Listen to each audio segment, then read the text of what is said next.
Discussion about monster movies and other B movies. Why make them? How you show and watch them.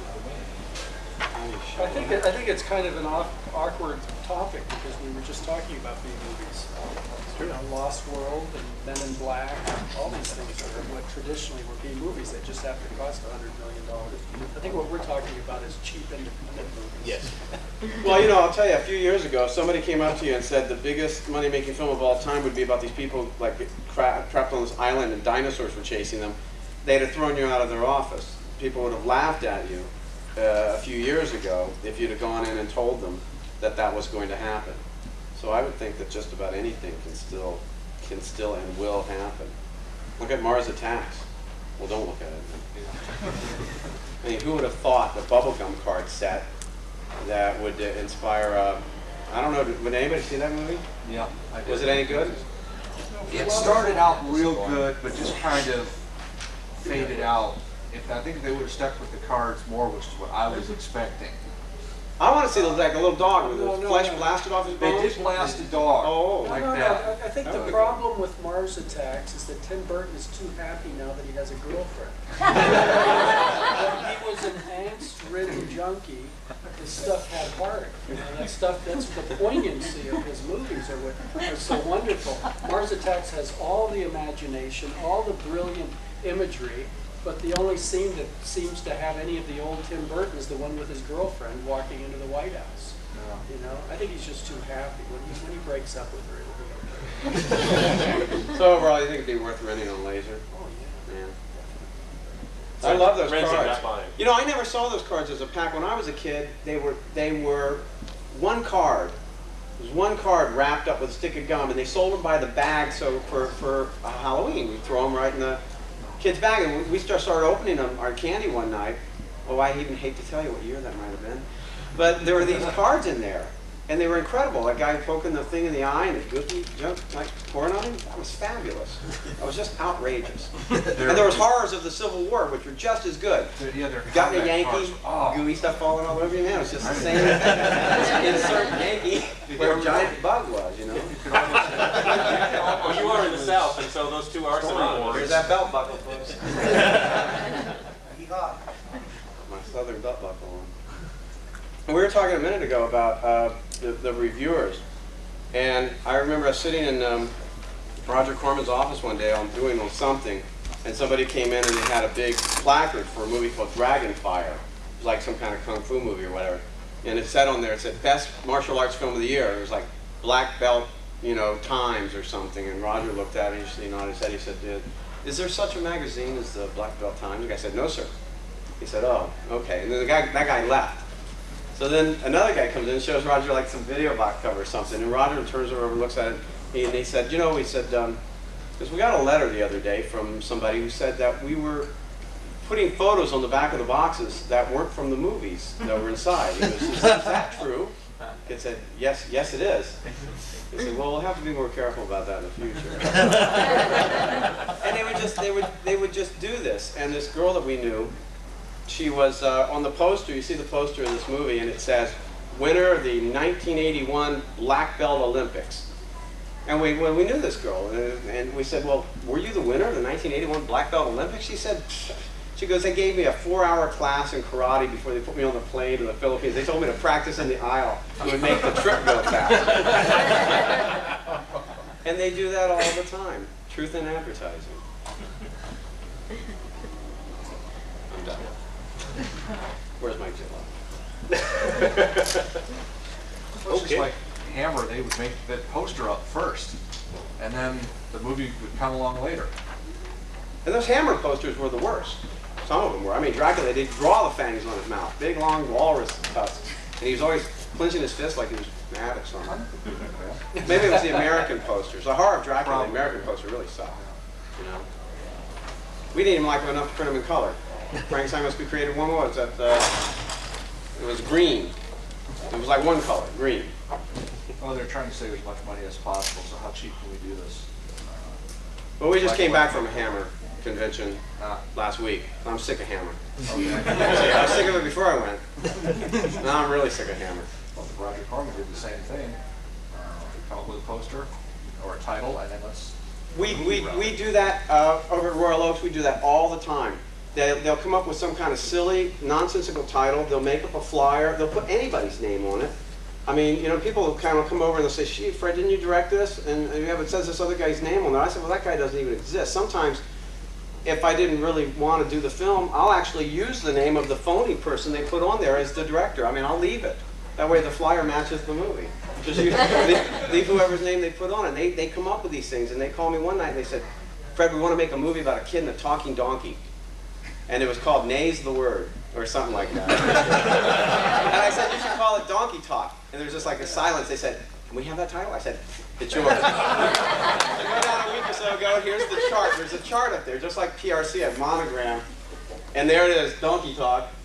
I don't know who the director was, it wasn't me, but they have a chart, and you go in, and it's all, like I said, PRC, they used to talk about how you would go in there. This was like a famous B-movie poverty row studio, and Edgar Ulmer said, you would go in there for your assignment, and you would look on a board, and on the board would be index cards with just the name of a movie. No plot, no stars, no nothing, just the title.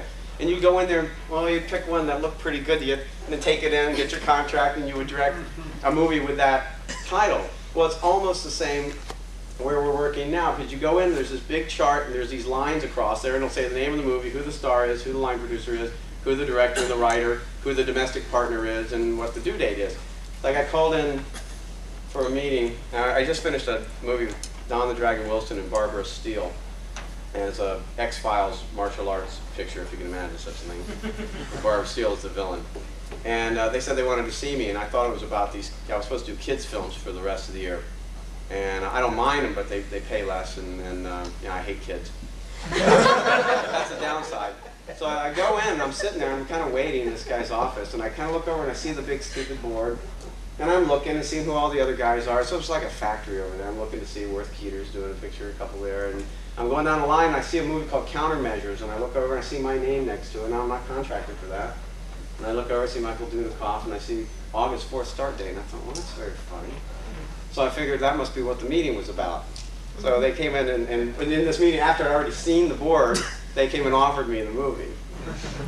But it paid better, so I said okay. But it's just like that today. Daddy's Little Angel, and you know, these movies get made up, and there's just like, all these flyers and stuff, and they go out and they just pre-sell them, and depending on how they do, they come back. And they had a submarine movie. We came back from India last year doing another Don the Dragon movie for Ashok and Andrew and Roger. And we came back, and I mean, it was 2 weeks after I got off the plane that I was on the set again on some submarine movie, shooting this film. And it hadn't sold well.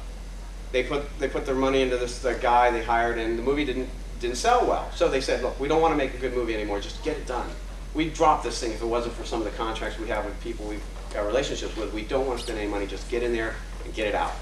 So I go in and I just kind of do it. I'm using sets left over from another submarine movie. And they're going to tear them down, which is why I'm shooting so fast. I'm shooting during the day. They're shooting a Jeff Fahey movie, Time Under Fire. I'm shooting on those sets, and they would wrap, and I would start.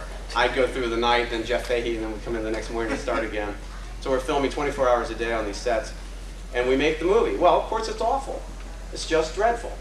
Well, then the FM or CAN or whatever this comes along. All of a sudden, the trailer that they made from this movie sells. Now all of a sudden, it's hot. Everybody buys it. They come back and they go, Fred, boy, I sure hope that's a good movie. What are you talking about? You told him to just hurry it up and don't spend any money and just get done. They go, well, it's got to be good. We just sold, you know, we just sold $500,000 on this in the last market. I said, well, it's just exactly what you think it is. It sucks. Well, we got to make it good. So now we all look at and we decided we're going to go shoot another week and try to make it better and kill some more people and blow up some more subs and stuff. And they finally did it. They actually took a sow's ear and made a silk purse out of it. I still won't put my name on it, but it is called Rapid Assault, if you see it. Is there much of a difference nowadays making films that go direct to video, let's say back in the 70s when they were still being sold to the theater circuit, they were being showed on the screen? You make money today in video. You used to get ripped off. I would say the independent guy, the drive-in type guy, used to get ripped off a lot by the distributors. I don't think it matters if it was Sam Arkoff or Roger Corman or whoever. I've got some of Roger Corman's distribution reports to Joe Viola and Jonathan Demme and stuff, and well, you'd be amazed at how little they were making out of their profits. But at least with video, it seems like it's harder for them to steal from you because you don't have the co-op advertising in all the little newspapers and all the little towns that it plays in. You know, you don't have there's the ability. They can still, I guess they could still steal from you, but they don't have. It's not as easy because a print used to cost like $1,000, where a video cassette costs peanut money. Well, I think also you can identify how many video cassettes were shipped. It's hard to prove how many times the movie was shown something, how many places the print was biked around. So I think there's a greater number of films being made nowadays than back then too. Well, I don't know. The drive-in market was probably not as good as the video market, but the turnover. There was a time, if you go farther back, theaters used to change their marquee twice a week. Yeah. Movies only played for 3 days. They'd switch them out on Wednesday. You know, and in the old days there'd be 2 brand new movies 2 times a week. That's 4 movies in one theater. I remember just being once a week, but it'd be like 2 films double feature. No, there was a time where they used to run them. Dave Friedman there probably know. They used to change them out like on Wednesday or Thursday. You just have split weeks. You have some theaters change 3 times a week. Well, that's got word of mouth and kill it. Lousy movie, get around small town in a hurry. You get 3 nights out of it, you run. You know, get your ass out of town. There was a guy named Ed Adlam. I don't know if anybody remembers him. He made a movie called Invasion of the Blood Farmers, and he just wasn't making no money. So Ed decided he was going to go to a drive-in, check out his movie. It was playing somewhere in Pennsylvania or whatever. He lived in New York, so he drove over there. Place was packed, doing great. Did a little head count. That's the old head count there, where you go in, you count, see how many heads, then you go check, see how many they report. Ed went back, called NMD, Nick Nematrolis, and asked him, "How do we do?" Rained out, Ed. Didn't make a dime.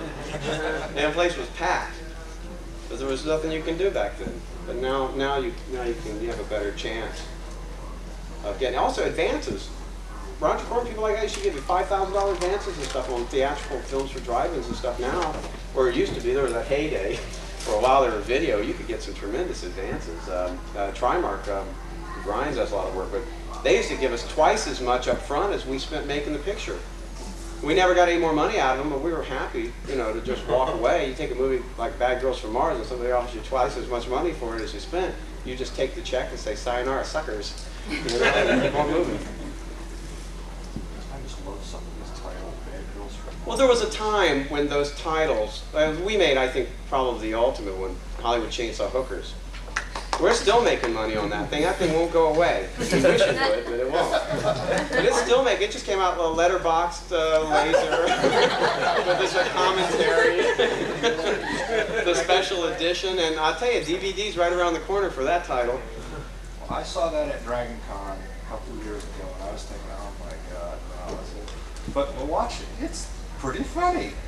There was a bunch of hip people were involved in that. I mean, I had a lot of radical political feminists and stuff doing. If you look at the set where the guy takes the girl back to his apartment, if you start looking around that set and looking at the things that are on the walls and the weird stuff that's going on in that film and all the bizarre things, you can see that it's just a bunch of like hopped up neo artists or something at work. I mean, there were even no special effects. I think we bought all those cut off hands and stuff. We were just throwing them, you know, squirting them with an off-camera Hudson sprayer.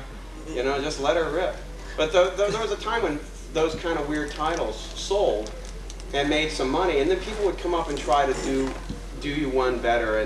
But it's like Invasion of the Blood Farmers. Now, none of those 3 words belong together, and it has a magic to it.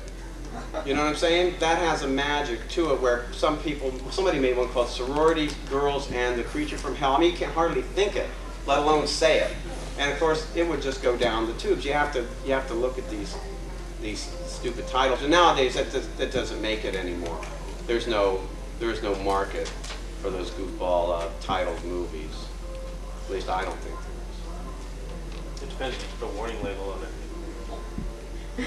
Yeah. I mean, that's a friend of mine was telling me that he said I went down to the video store the other day, and there was this movie, and it was like the entire box was covered with parental warning stickers, those black and white, and it was literally you could not even see anything but the title of the movie. And he said we had to rent it, and he said and I brought it back and put it in there, and before I left the store, someone else had rented it. And he said it was a lousy movie. It was disgusting, but we had to see it because it was, you couldn't see anything on the box because it was covered with warning stickers. Let's put a big one, the picture ID. You have to have picture ID to rent this. Do you ever get any lawsuits, Brian? Have I? Not I've been being, in being lawsuits. sued. I mean, No, I've sued, some people yeah. for ripping you off. Yeah. Yeah, that's a tough way to go too. Charlie Band. You just as soon have to. I mean, you might as well just kill them, because there's no satisfaction. I chased a company called Film Ventures, and we called them Film Vultures, and I chased them for. It was a measly 35 grand, and it cost me 20 grand to get them there in 8 months, and the court only allowed me 10,000 in the fees, so I did walk away with $25,000. But I mean, it's a ridiculous situation where distributors, one group, we sued them on a movie called Haunting Fear and another one called Spirits, and we got a $70-some thousand judgment against these guys, and they just went bankrupt. They went bankrupt, changed the name on the door, unlocked the door the next day as another company, and there wasn't a thing we could do except kill them. We've gone places and physically roughed them up. New York. Well, I went to jail for that. I don't have anything to worry about. Somebody stole the negative to Invasion of the Blood Farmers. Now, some people might not think that's worth going after, but it didn't belong to me, so it was kind of my responsibility. I did very little time on that. I was out, and I got the negative back. You never get the money. You never get the money. So, What brought you guys into the business? For me, it was just kind of a midlife crisis. I just wanted to do something else, and so I decided I'd go to Hollywood and make movies. What were you doing before? I was kind of a hippie, kind of taking a lot of substances and living on communes. And then I started, working in different businesses. And I had a restaurant. I worked as a carpenter and built houses. I lived in North Carolina, Chapel Hill, and then I got bored, so I thought I'd go make movies. I actually was down in South America once, and with my girlfriend, and we were taking a vacation, and I saw this film crew, and they seemed to be having more fun than I was on my vacation. I would be at the same restaurant, and God, they had the great-looking girls and the great clothes and the great cars, and they were all running around, having a great time. Here I was spending my vacation money, and I thought that looks better than what I'm doing. And so basically, I borrowed a lot of money and went out to LA and made a movie, made a horror movie. And I think it's a fun business. What was the first movie? The first movie I made was Re-Animator, so I was lucky because it was a real classic.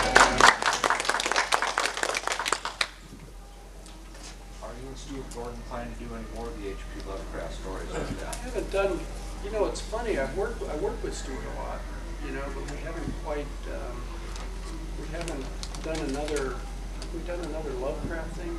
A lot of times we take it from Lovecraft and don't say so.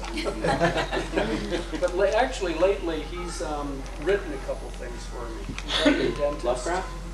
Nothing. And he wrote this thing I'm working on now called Progeny. But we have different projects. It's, you know, it's hard to. Lovecraft is not something that people like say, gee, I'll put money into it because it's Lovecraft. Yeah. They could care less. The only people who like it are kind of fans, some fans. I do just because I like his stuff, you know. But you know, on Re-Animator, that was probably one of his easiest to shoot movies, you know, because it wasn't one of his good stories. Yeah. It was just, what, about 3-4 page short story? No, It was a actually, serial. yeah, it was Serial? six Okay. serial. From Beyond was a 3-page. Oh. We had finished with Lovecraft's story by the time the main credits started on From Beyond. You know, the rest of it we invented. This is getting off a little bit, but did you work, there was one movie called Space Truckers. What was that I didn't supposed work to be on about? that. Stuart did that in Ireland. And I think they're looking for distribution. It's a big movie. It's like $25 million. And, you know, I think they're looking for, you know, they've been having a hard time getting a domestic distributor. It was put together by some of these guys out of New York. This guy named Peter Hinman, who also produced things like Smoke, Welcome Back to the Five and Dime, Jimmy Dean, and these kind of arty type movies based on stage plays and stuff, very respectable stuff that don't make any money. And so these guys, I get contacted by people like that often because they always think, well, gee, if you're doing monsters and mayhem, you're making money. They have respect, but the movies don't do anything. So they think, gee, I want to make a movie about, you know, a sci-fi movie or an action movie or something. And I think that was their idea with Stewart. And they got Dennis Hopper in it, and you know, a good cast. But they spent $25 million, you know, and I think they're having a hard time figuring out how to get the money back at this point. That's rough. They're right up there with the big competition. When you did Re-Animator, I think you produced that, and you didn't write a Re-Animator, you directed it. How was it different? Which one did you prefer doing? And when you produced, was that mainly raising money and budgeting and things like that? You know, it's funny. I've never, because the first movie I made, I used my own money. I mean, I borrowed money to make it. I didn't get investors, you know. And so because it was my own money, I never came into it with this idea of like doing my vision or something like that. I basically liked movies. I like horror movies. I've always liked horror movies, and I kind of understand them better than a lot of other movies. And you know, basically, I started as a producer, and to be honest with you, the only reason I was a producer was because I didn't really know what a producer did, but somebody had told me he was the boss and he made the most money. And so I thought, well, that's the job I want if I'm going to choose one, you know. But then I found that the director had kind of a lot of the fun and all the glory. And after I had produced some movies, I started directing and writing and stuff, and I kind of don't really draw that much of a distinction. You know, I like working with other people, and if the deal is, you know, I enjoy producing, you know, almost as much as directing. You know, writing's a lot of fun. Producing, at least you're there the whole time. You know, you get the, you know, you're there from the beginning to the end often. And with directing, sometimes you can, you know, you know, if you just direct for somebody, it can be terrible because you're just someone to be, you know, pushed around. Right. So and if you're a producer, you pretty much are eating shit a lot, you know, you know, because you're basically having to deal with all the problems, and you're the bad guy to everybody. But you know, it's definitely different. I like to work with directors. You know, I made one movie called The Necronomicon, which I thought if I used a Japanese director, I could get money from Japan, and if I used a European director, I could get money from Europe. And I wanted to direct, so I wanted to direct one, so I did a trilogy that I produced, and it was fun because I liked the Japanese. There's a lot of Japanese movie makers I really like, but originally I wanted to use Shinya Tsukamoto who did Iron Man, and you know, I just think that'd be a lot of fun to make a movie with him. And the same thing goes with the European. Originally, I had a deal with Dario Argento because I always thought it'd be a lot of fun to make a movie with him. But you don't make movies with those people unless you produce it. They don't. All they know how to do is direct. Not Dario, but certainly some of the others. So you know, to me, it's fun to see what they come up with. So it's you know, with Stuart Gordon, it's easier because he writes. So you can work with, you know, Stuart's great strength is storytelling, so I love to work on story with him, you know. So, you know, for me it's, right now I kind of like directing. I broke into the business in probably an unorthodox sort of way. I was living in Florida, and I was basically just a fan. And I published a little fanzine, and I would go out, and if you could find somebody who worked in horror films, I would go interview them. And one guy became a very good friend of mine, makeup artist. And he called me and said that he just turned down a makeup job on a movie that would have Peter Cushing and John Carradine in it. And he called me because he said maybe he could get me a job on this movie, which was in Miami, which now I was living in Braden and Sarasota, which is the other coast. And so I went down and I did this movie called Shockwaves with Ken Wiederhorn. It was Ken's first movie, and it was another first movie for another girl. It wasn't actually the first movie for Brooke Adams, but it was almost Brooke Adams' first movie. I think her first movie was Murders in the Rue Morgue for AIP. And I worked on that. I thought, boy, this is pretty cool. It was a great 16mm feature. They blew up to 35, and it was about Nazi underwater zombies who wore goggles. So the saltwater, I guess, wouldn't get in their eyes. Go down there. I thought it was pretty cool, so I thought, well, I would try to make a picture myself, and it took me about 2 years before I could get a movie together. But I made a picture for $12,000 with Buster Crabbe called The Alien Dead. It was just dreadful. It should have been called The Alien Dread. It was just an awful movie, but I did make a profit, which led me to move to California, and based on it playing in theaters, not in theaters, but selling to Canon. That was, Canon bought that when video was just getting started. I was able to get $9,000. It got lower. $9,000, eventually up to $15 to make a movie called Scalps, which was about some Indian possessed something or other, scalping some kids on a camping trip. And that one was playing, then went to play theaters. And then it led to a 35 feature I did with Olen Ray and Angelique Pettyjohn called Biohazard. Really not a great picture, but it wasn't 35, and it started to actually start to get a real crew together of real people who knew what they were doing, as opposed to using me and some other people who didn't know what they were doing. And Transworld Entertainment, TWE, Moshe Diamond, who does all the Van Damme films now, he bought Biohazard for a handful of territories. And I just happened to walk in there one day and see the Belgian video box cover. I was trying to show a trailer for a movie I wanted to make called The Tomb that I had shot. And they said, oh, you're the guy that made, well, with an Israeli accent, they said, you're the guy who made this film. How much did it cost you? I said, well, Biohazard cost me $60,000 to make. Well, they paid more than that for the few territories that they had bought. So I just happened to have this trailer for The Tomb with me, and we slapped it in the machine, and they gave me $175,000 to make that picture for them, and they were teamed up with a company called Cinetel. And of course, usually that doesn't work, so after one movie, both those companies pulled apart again, and each one of them came to us separately and said, do you want to make a movie for us? Moshe didn't move fast enough, so I went to Cinetel, and they gave me $1 million for my next picture, which was Armed Response, and then I did Cyclone, and Bulletproof, and then on Bulletproof I switched back over to Moshe Diamond. I made 5 pictures there, and in the middle there somewhere I worked with Jack H. Harris on a loser called Star Slammer. So, and it's just been on from there, and like Brian said, I think it's a fun business. It certainly has its ups and downs, and there's some days where you want to quit, or you complain, and all I really need to do is I stop and I think about all the other things I could be doing today. If I didn't want to stand here, if I don't want to stand here and do this, I could go back to any of the other odd jobs I did prior to working in the film business, and that shuts me up pretty damn quick. That and the money.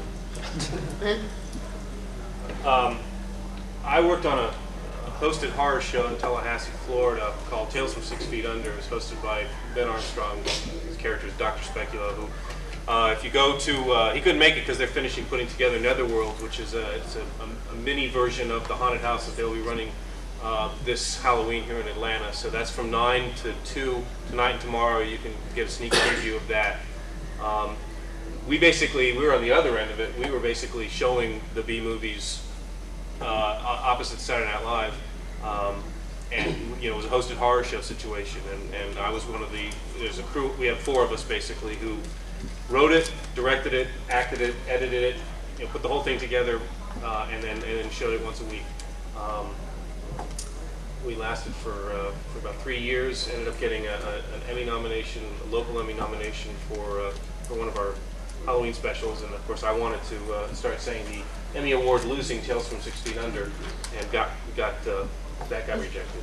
But so I'm on the other side of the coin, basically, picking up the packages of movies, or actually the TV station picking up as cheap a package of movies as they can, giving us the list and saying, these are your choices, any ones you want to do is fine. And of course they're all the bottom of the barrel stuff. And what was really bad was after about 10 or 12 weeks, then you have to start showing the movies that have nothing at all to do with horror movies or monster movies or alien movies, and you're stuck with the, why do we have this? What is this doing in the package? Why don't you just take a shot of a girl screaming and just cut to it every 10 minutes? It's like they say, when it gets boring, cut to the dinosaurs fighting. Hey. There's a very funny story. I think it supposedly happened in Atlanta. I don't know if anybody here was around that time.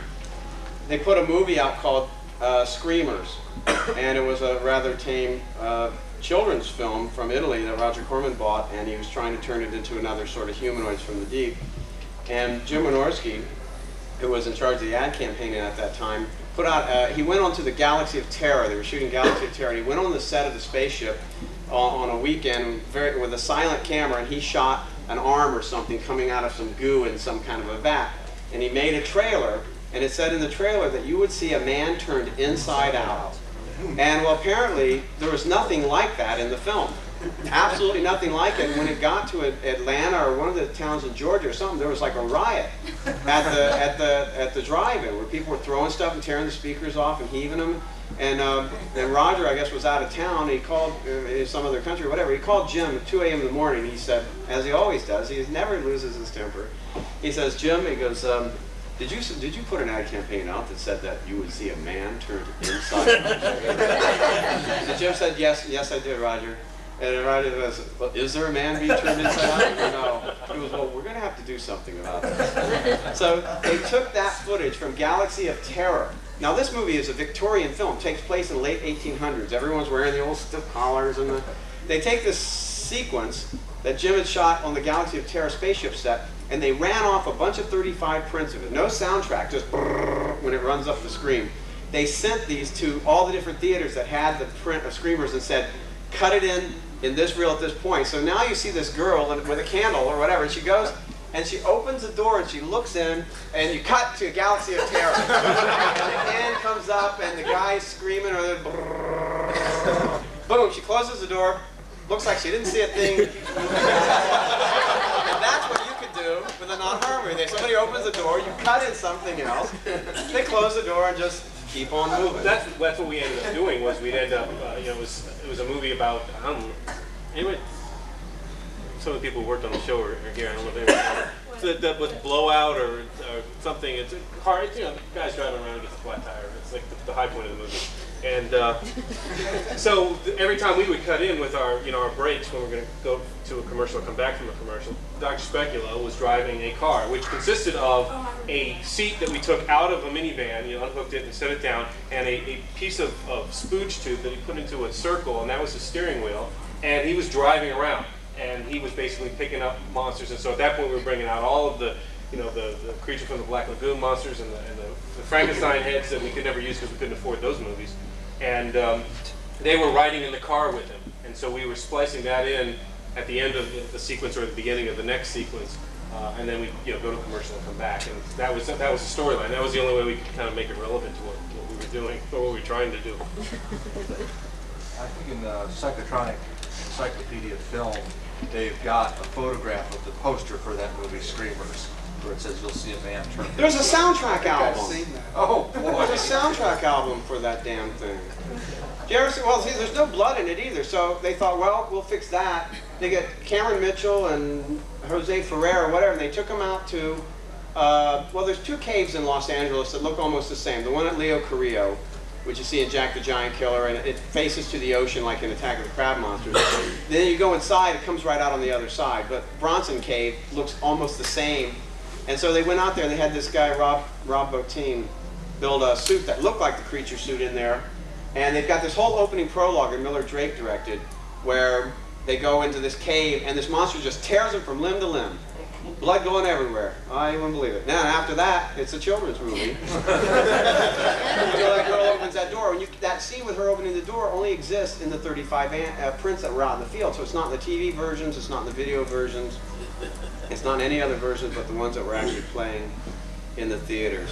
But they are very good at doing that. I think audiences are very accepting. In some ways, I was just at a festival in Rome a couple weeks ago, and they were showing a number of movies of mine, and we sent them a copy of Bride of Re-Animator, And somehow in the office it had gotten messed up, and the first can had 3 reels of Bride of Re-Animator, the other 2 had the last 2 reels of Re-Animator. And they projected them straight through, and I got a lot of Italians coming and saying, it was so strange, his girlfriend changed right in the middle of the movie. Yeah, But, you know, they win an weren't too award. concerned. A lot of people try to jazz pictures up after the fact by shooting extra footage and things of that nature. Humanoids from the Deep. I'm doing a new book now on New World Pictures from 1970 to 83 for McFarlane. And so I had to investigate. And of course, there was a big lawsuit about Humanoids from the Deep, where the director, Barbara Peters, and the female lead, Ann Turkel, sued Roger, saying that the movie he released wasn't anything like the one they'd made. That was the first Humanoids. Yes. And whoever did the patchwork, I guess it was a guy named Jim Spottolato. It's not credited, but I think he went on to do one of the Deathstalker movies. Did a very, very good job of shooting the new footage, because sometimes it's very glaring when people try to tamper with movies. Sam Sherman used to tamper with movies. He had some movie where these girls were escaping through a jungle, and he wanted to make a movie called Nurses for Sale. So he had Al Addison, I guess, shoot a shot where they chase down a nurse and attack her in the jungle sexually, so they could put a shot of a nurse wielding a machine gun on the poster. Well, it's a great poster. Wow. Wasn't Dracula versus Frankenstein was like that too? When they made that film, it didn't have Dracula or Frankenstein in it. Yeah, I think they added them in post-production. What was the worst horror movie you ever seen? Probably the first film I ever made. The first horror film I ever seen.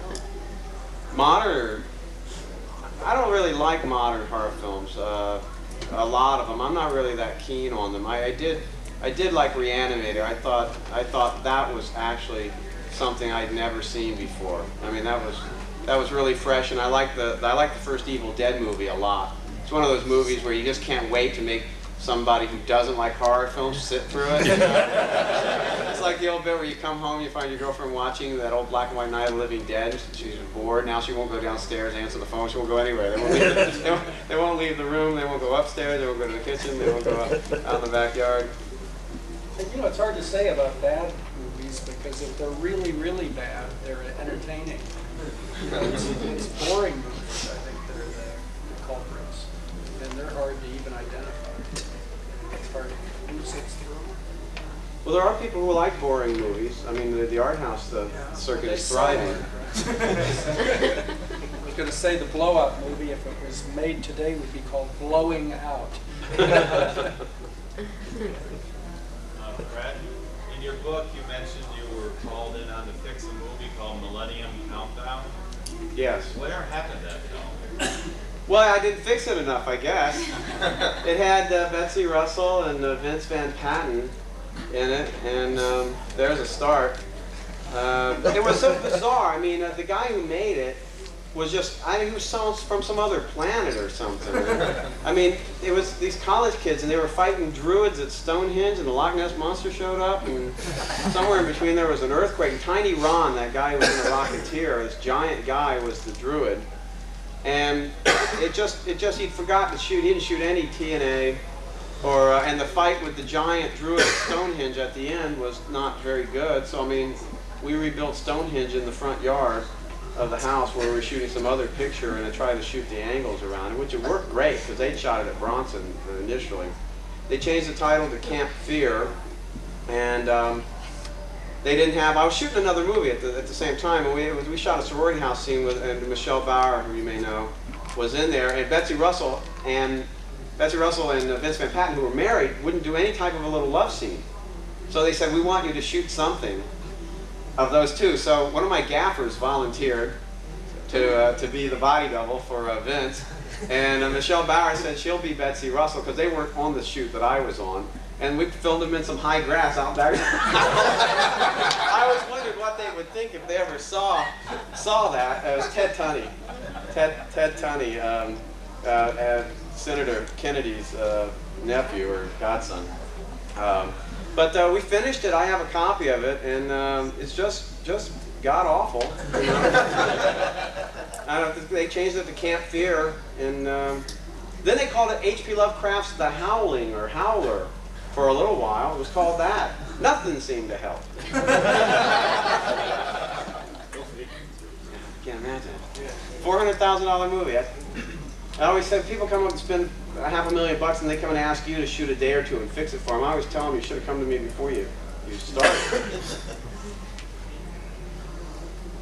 Any questions?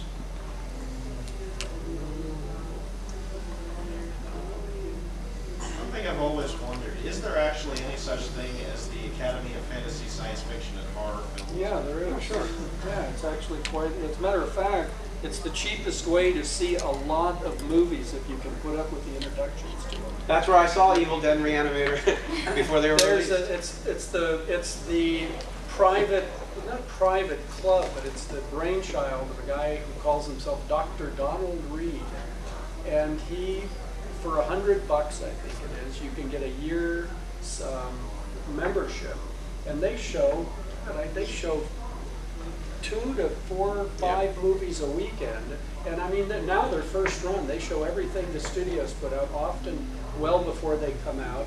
They show all the independent stuff, and they'll have the directors come and talk about it. And I mean, people like Sam Raimi and you know everybody, top to bottom, not Spielberg or something like that, but genre type people will come and talk to the audience, and they have a big audience. And boy, I'll tell you, for the cost of the membership, it's really a good deal if you go to the movies. The problem is you had this really nice guy by the name of Dr. Donald Reed get up and introduce them, and he's kind of insufferable. And he gives everybody an award. If you come to have your movie done there, we'll give you a plaque, or not a plaque, a paper. That pretty much took care of my follow-up question, which is why do they keep giving an award to every year's Carnosaur sequel? Well, because Roger put it right on the poster. I mean, who else would brag that you got one of those scrolls from Dr. Reed? But Roger would do it. Actually, I've used that club on Re-Animator. We use them to provide us with a preview audience. I generally use preview audiences for rough cuts. A normal movie, they will mix the sound and they will finish the movie, and then they'll recruit an audience from the shopping malls, and they'll do a sampling and hear what they have to say and go back and change the movie. On low budget, we usually can only afford to mix the movie once, to finish it once. And what we'll do is show a rough cut, often without music or effects or anything, and we'll just recruit an audience ourselves. Hopefully not just of friends, but of people who are, friends of friends, people who aren't necessarily connected, and just to watch it with them and see what's happening. And we actually used that club for the original Re-Animator test, which, by the way, just as an aside, David Gale's wife left him after that screening. Is that right? After she saw what he was up that to? scene, she actually left it. That was it. That moment. It was kind of traumatic. Well, I saw Re-Animator there, and I saw Evil Dead there when they didn't have a distributor, when nobody wanted Evil Dead. It had a very, very hard time, and it was a year or so after they'd made that film that it found a distributor, and they showed it at this Academy, and it was the original print from the blow-up negative. And so like a year or so later, when it started playing in theaters, I went to see it just to see how the dupe negatives off the blow-up negative would hold up. And of course, it never looked better than it did at Dr. Reed's. It was as good as it was going to ever. The other thing is he screens at really good projection venues. He screens at a screening room at USC. It's absolutely first rate. First rate theater. And then he also uses a place in Santa Monica, but it's a good deal. They have this big banquet now where they give awards, and they get sort of try to get as big of stars to come as possible.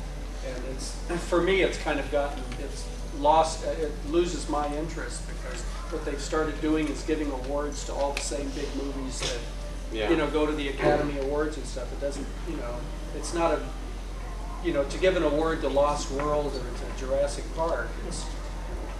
Well, the guy's a horrendous name dropper, which is one reason why it's tough to be around. And But enough of Dr. Reed. Yes, it does First exist. close friend of mine. Can you talk a little bit about the locations you film at? You know, besides Hollywood, or because, like, for example, I'm from New Orleans, and they're always filming down there. You know, like, but I never, you know, sometimes you never see the movies because they don't make it. You know. But I was just wondering. I mean, Mardi Gras Killer. I mean, Samurai Steel. You know, I don't. Have you ever heard of that one? Which one? Samurai Steel. You know, well, David Pryor. Do you know David Pryor? David Pryor and his brother Ted were guys who were at Action International with David Winters, and they broke off and they went somewhere down in Louisiana and they opened a studio, and they make movies in somewhere, Shreveport, somewhere down there, action films. Mobile, is that it? I've made movies in LA and in Vancouver, in Italy, and in Mexico. But I've never, I think Fred's probably, you've done all around, right? You do all the locations. See, I always shoot in LA because it's the cheapest place for me to do anything. Because you can just find, you know, most other places, they may have good people, you know, but they don't have a lot, they don't have a good bench. You know, their first string is good. So a big movie can go there, or a reasonable movie can go there and pick up good crew. But around Los Angeles, there's just, you know, there's so many people who know what they're doing. And you can, if you get them when they don't have anything to do this week or next week, you know, you just can get, it's all right there, you know. You can get incredible stuff. We did make a picture in India. That was as far as I've ever been from home in my life. And if you drop your breakaway bottle there by accident, you're not going to run down the corner and replace it. And that's a pretty uncomfortable place because it was about 130 degrees during the day with humidity, and we're in the cyclone season, so it rained a lot. And they didn't have any trailers or restrooms or umbrellas or anything. You just stood in the rain and kept filming. And just wished for the day to end, you know. And like in LA, you're talking about, I went down and I was going to, I did a Western, and I wanted to see the stunt guys. I wanted to look at them, physically look at them, because I was going to see them in the film. And Kane Hodder came through, who's in the Friday the 13th films, and you see him in the movie. He came through and he worked for the same rate that any other stunt guy was working for. And you'll see guys who are in the Jackie Chan commercial, the Dr. Pepper commercial. That guy who's bald with a big ponytail came through, and we hired him.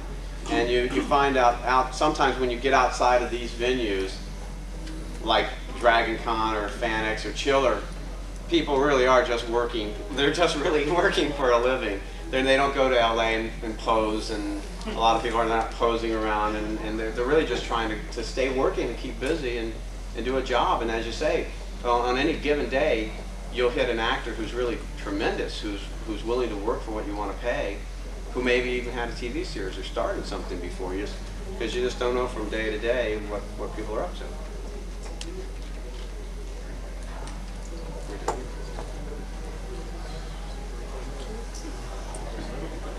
If there are no other questions, we're going to leave.